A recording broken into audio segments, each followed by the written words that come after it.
In the early days of World War II, Coastal Patrol 3 flew along the Florida East Coast in search of the German U-boats that menaced our shipping lanes. It's a story of patriotism, courage, and sacrifice. Civilian aviators pointed out one of our greatest weaknesses: our vulnerable coastlines. We were ill-equipped to defend our shores and the shipping lanes filled with freighters and tankers. Gil Rob Wilson, the director of aviation for New Jersey, met a German military officer who told him, "Your East Coast is the best hunting ground in the world for submarines."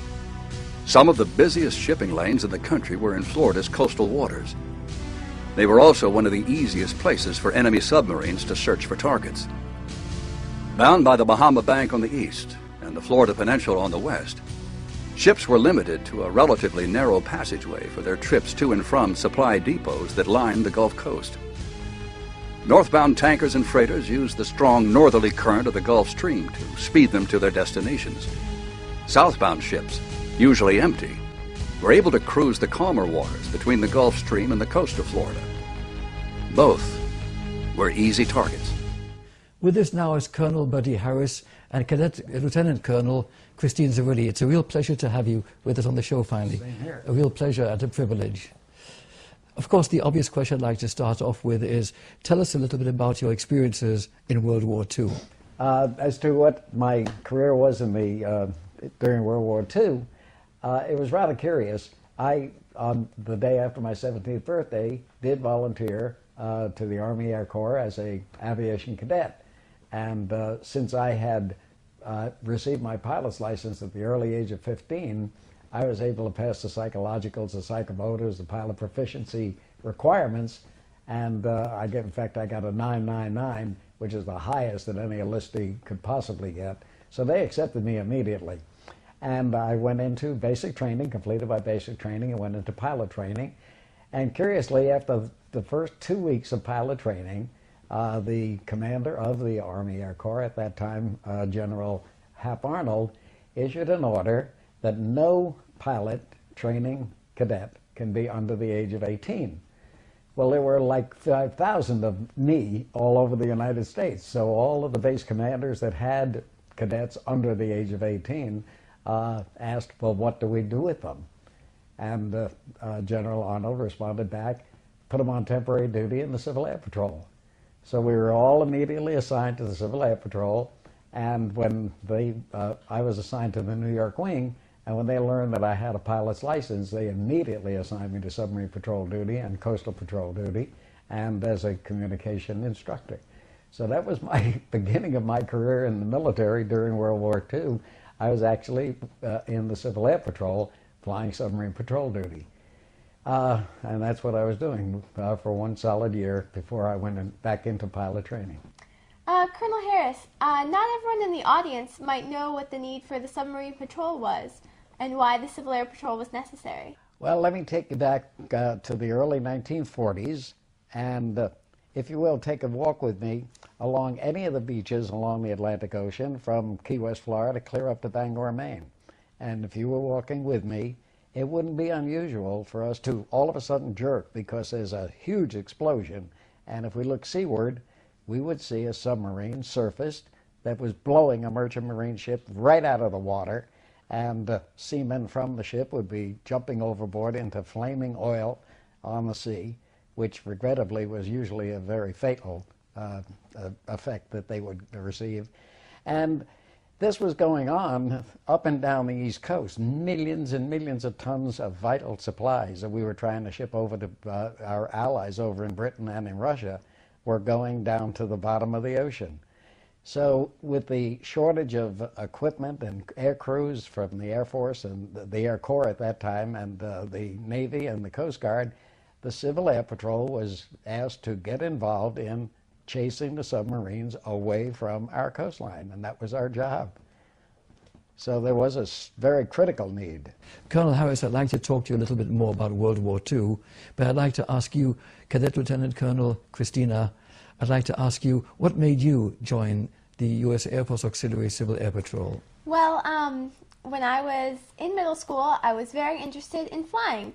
And my grandfather recommended the Civil Air Patrol because I always wanted to learn to be a pilot and become an astronaut.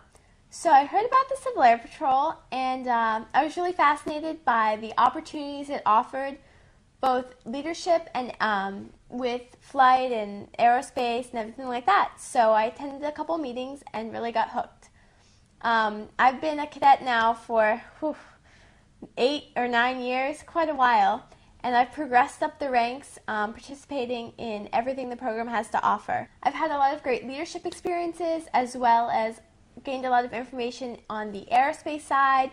I've earned a flight scholarship through Civil Air Patrol, which is going to allow me to get enough hours to get my solo, my flight solo.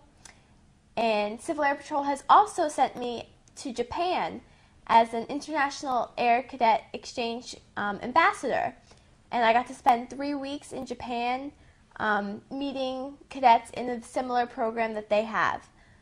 All those experiences have been so worthwhile and so great for my own personal growth and development. But the most memorable experience for me was when I worked with Colonel Harris during the hurricanes, and we worked day after day delivering food and ice to the senior citizens and pizza to senior citizens whose houses had been devastated during the hurricanes. So that was probably the greatest experience I've had with the Civil Air Patrol, giving back to the community. And Colonel Harris was such a great motivation at that time for all the cadets. Well, you're very unusual, because in our jaded society today, in which people take so much for granted, so much technology, so much that people can enjoy in life and be tempted away from taking life seriously, people don't read enough, they are so much into entertainment and all of the other superficial aspects, the fun aspects of life. It is rather unusual that you take life so seriously. What's your view on the problems facing the youth of this country, or modern civilization in general at this time? Well, I think today we tend to focus a lot on the negative. Joining Civil Air Patrol has been a great way for me to contribute to my community and gain leadership experience and just become a great, well-rounded citizen. So I think that more youth of today should get involved in community service organizations such as Civil Air Patrol, because I've seen many cadets grow through the organization and do lots of things for veterans and things like that. Civil Air Patrol has many veteran support programs in this day and age. That's very, very important. And I've seen many cadets move through the ranks and join the military and serve our country, and I think Civil Air Patrol is a great organization to motivate today's youth to really become productive members of society. Well, that's very interesting, Christine, because you're describing the youth of today, and there are so many similarities to what you described with the motivated youth through the military and through the Civil Air Patrol. It sort of matchmates exactly what our youth was and what I was back in the early days of World War II.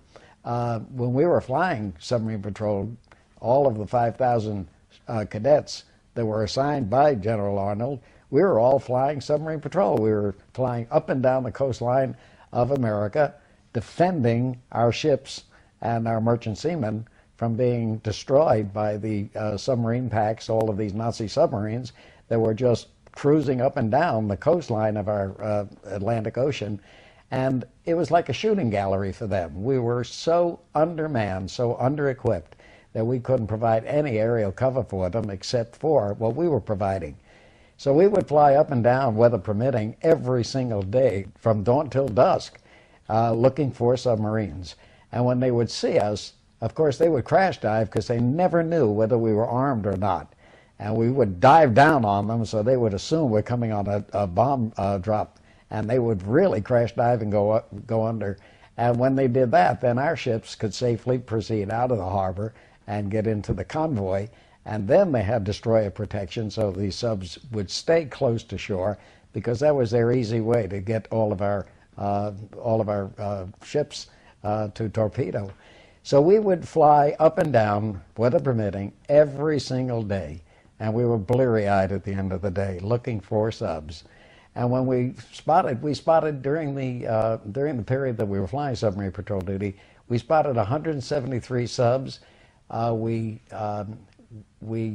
reported 53 of them. We dropped bombs on 96 of them, and we actually sank 2 subs that we were absolutely credited for. We think we had about 4 more probables, but we were absolutely credited with 2 sinkings. And it was very interesting. One would ask, was our mission successful? We were flying submarine patrol duty from 1943 to the middle of 1944. And at the end of 1945, when World War II ended, Admiral Dönitz, who was one of the top Nazi submarine admirals, was asked, why did you ever pull your submarines away from the Atlantic coast and move them out to the North Sea? Why did you ever do that? And in a very angry way, he said, it was those darn yellow and red planes that kept chasing us, and that was us. So we actually forced the Nazi subpacks back to the North Sea, which was very successful, and it saved millions and millions of tons of material, saved thousands of seamen's lives, and it helped to win the war. So we were very proud of our success. Colonel Harris, this is all very interesting, and another thing we have not discussed is the fact that you may be finally awarded the Congressional Medal of Honor, and I see you have quite a few other ribbons there. Tell us a little bit about some of those ribbons you have, sir. Oh, these are the various ribbons from the Civil Air Patrol, as well as my service in the United States Air Force during World War II. The one that I'm particularly proud of that I'm wearing is the Presidential Medal, which I did receive from President Bush for service above self. And I just learned recently that I've been nominated for the Congressional Medal of Honor for service above self. And it's a fairly new medal. Prior to that, they've had the Congressional Medal of Valor. But they've now, since 2008, established a Congressional Medal of Honor for service above self. And they award 3 medals per year from the nominees. There are thousands of nominees, and I was so proud to learn that I was one of the 20 finalists for consideration for the medal. Well, that's very exciting, sir, and of course, very well deserved. Thank you. I have to ask you this question, which is a little awkward, but there you were, a teenager in World War II, serving your country in this horrific war, World War II, and knowing also that the Nazis were perpetrating atrocities against humanity, murdering millions of Jews in concentration camps. How did you feel as a young Jewish gentleman doing your part to fight Nazi Germany? Every one of us was so just embroiled in trying to defeat them for what they were doing. We felt they were just the cruelest imaginable enemies we could possibly ever be confronted with. And in fact, when we stopped submarine patrol duty, they assigned us to target towing, and we were towing targets for the gunnery practice. And we used to paint cartoon faces of Hitler and Tojo on the targets just to improve the gunnery's skills. We just so totally despised what they were doing. It was so totally new to us. We never dreamed that people could be so cruel. And I think the lesson that we taught them was, whenever any enemy simply challenges our freedoms and our way of democracy, they really activate a very enraged tiger, and that's what we turn out to be. We're hard to beat. This is all very interesting. I'd like us to continue, but we must pause for these messages. We'll be right back.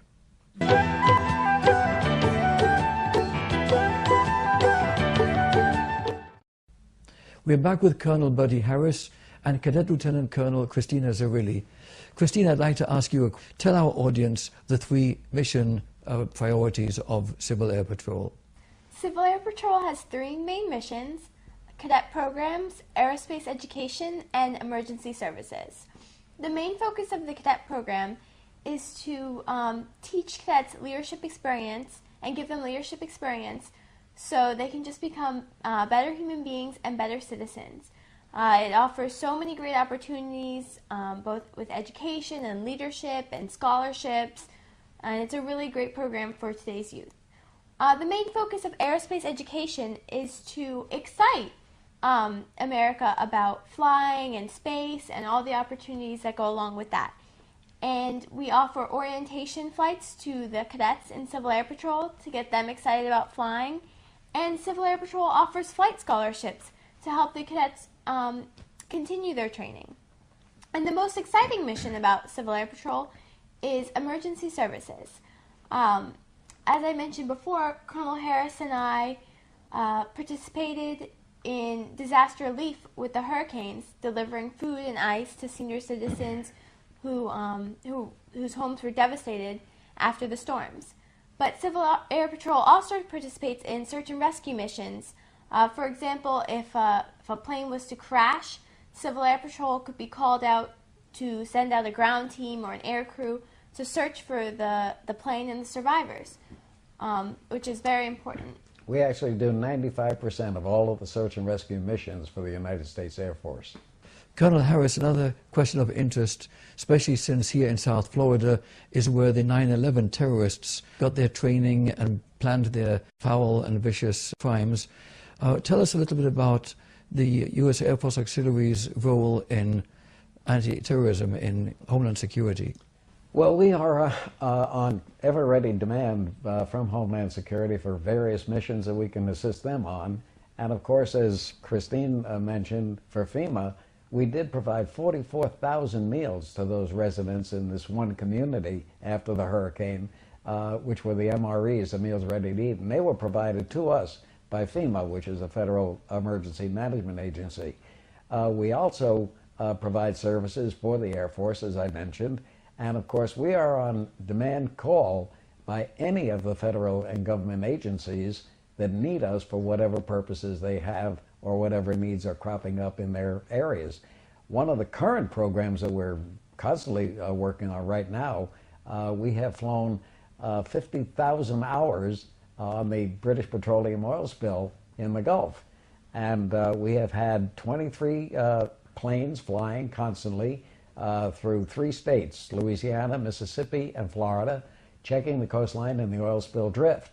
We have checked all of the wetland areas and taken photos. We take photo reconnaissance missions constantly along the coast and provide those to the government agencies that need to know what the drift is of the spill. And we have been flying that for 23 days constantly, and we have constantly flown the areas of the wetlands and the barrier islands where the spill is emanating. And what an atrocity against the environment that is. What a shame. It absolutely was an atrocity, and it's one of the major disasters we've had against our coastline, and we trust that the impact of it is not long lasting. We hope that we can actually mitigate whatever damage has been done. I understand that a Civil Air Patrol was also the first plane above the Twin Towers during that horrific attack on the United States of America on 9/11. That's true. Immediately after the attack on the World Trade Center and the toppling of the 2 towers, every single plane in the entire East Coast was grounded. There was not one single airplane off the ground. They were all threatened by the Air Force that they would be shot out of the air if they were off the ground. So every single commercial, military, and general aviation aircraft were down, with the exception of one plane, and that was a Civil Air Patrol plane flying over Ground Zero, taking pictures for the agencies, the city and the state agencies and the federal government. What a terrible event in our history that was. And of course we mustn't forget for a moment all of those people in the military, men and women who are serving our country at this time. Christina, tell us a little bit about the projects taking place at the present time to support the troops. Well, Colonel Harris organizes drives for the troops, books and things like that to send over. I know around the holidays he likes to send blank cards and cards from us to the troops as well. What other sorts of things do you send? Well, Valentine's Day last year we sent 52,000 cards over to Iraq and Afghanistan for the troops to fill out and send back to their loved ones. So it was a return to cards that we sent out, and we were so thrilled that our initial target was 2,000, and actually we sent 52,000 to all of the battalions and companies in Iraq and Afghanistan, and getting back from them notes showing appreciation, and photographs of they're actually holding our cards all the way back over there was quite thrilling. We were really quite pleased with the result of that. We're probably going to make that an annual program. We also send regular care packages over to our troops over there for personal needs that they're requesting, and we get contributions from manufacturers and suppliers and producers, etc. Colonel Harris, before we conclude, I have to ask you a question about that little device you brought with you. Tell our audience what it is. The planes that we were flying back in the Civil Air Patrol, submarine patrol days were certainly not the advanced equipment that we have today, as is indicative of this little gadget here. This actually is a fuel gauge that was on the Piper Cubs that we used to fly every single day. And it's nothing more than a cork on this metal rod, and this is the cap for the fuel tank that we would fill. And this was right in front of us, in front of the windshield of the cockpit. And as we were flying, obviously we would burn fuel, and that rod would start to come down and further down as we were using up our fuel.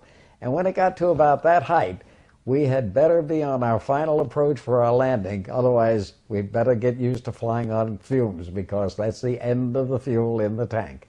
And it was just amazing that we were able to fly our equipment with this kind of a gadget and the innovations that we have today. You compare this to that, it's night as today, but yet we did fly them, and we did succeed in our mission to defend our country.